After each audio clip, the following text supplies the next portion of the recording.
Got a great question from one of our loyal followers. My ex wanted to add to our divorce agreement that our child could not meet significant others until 6+ months of dating. Come to find out, she's had our kid around someone who's only been in the picture 4 months. Can I bring this up to the court? She's constantly on me about communication and co-parenting, but is the one always breaking our agreements. Well, thanks for the question. I appreciate that. Sorry about the situation. So you're not clear on whether it actually says in the agreement. You said your ex wanted to add to the agreement that child couldn't meet significant others until 6 months plus of dating. I'm not sure if that's true or not. You said that they did it after 4. My general statement on that is these are sort of aspirational things. They're very hard. Like, what's the penalty? Okay, so if somebody introduces the child a month ahead of time, before the 6 months, what are you going to do about it? The court's really got no ammo. Even if it's a violation of the agreement, there's really not much the court can do.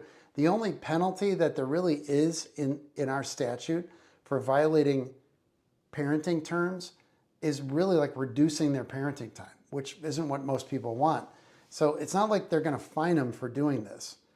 These kind of like small violations are very hard to get your arms around. So I warn people that these parenting agreements are not computer programs.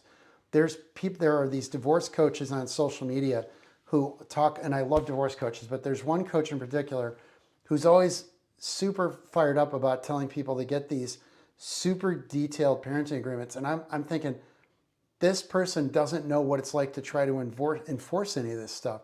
It's fine if the other person will follow these very detailed terms, but people will just ignore this stuff, and you're left spending money going to court, dragging them over there to try to enforce it. And unless it's something major, like your spouse is doing hard drugs in front of the kids, or they're not taking them to the doctor, something major, the court's just not going to do anything for you, generally speaking. So I guess the court sees so much worse behavior in the courthouse.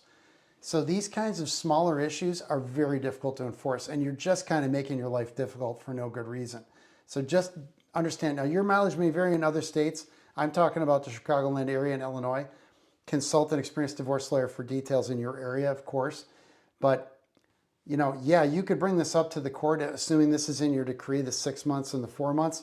But good luck getting any sting and, any benefit out of it. You're going to spend $3,000 to $5,000 chasing this, or a bunch of your time if you don't have a lawyer. And I think you're just going to be running around in circles. So sorry, I just think these kinds of provisions are very hard to enforce. Thanks for the question.